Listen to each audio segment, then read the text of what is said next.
Hey guys, what's up? It's Randy. Thanks for joining me today on the Black Orchid Project. Hope you are all doing well. So I had a question from a subscriber, Victoria, and she noticed in a couple of my videos I mentioned keeping my orchids in the windowsill.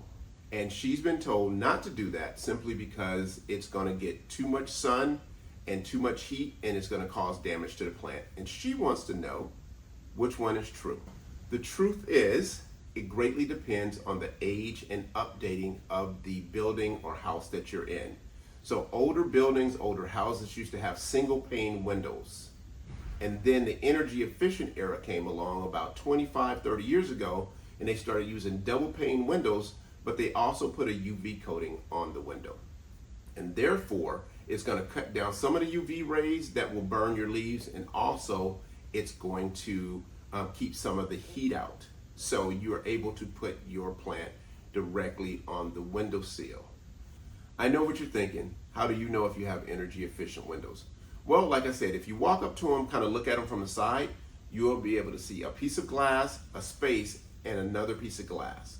So that means you have double pane windows. Also, if you stand to the side and kind of look at them at an angle, they'll tend to have a little bit of green tint to them. Now here's another pro tip. If you are a selfie taker and you're always looking for great light, and you take that picture and it has a little bit of a green tint, more than likely it has a UV coating on it. You can also go to them and touch them, and they're usually pretty cool even in the warmest times of the day. Another benefit of being able to put your plant in the windowsill is that it gets those night and day temperature fluctuations that's needed for it to spike, and of course that spike will turn into blooms, which is what we all want. I hope this all makes sense, and I hope it helps. Don't forget to like, subscribe, and more importantly, share. And as always, be safe, more importantly, be kind. Never give up on them. Until next time, peace.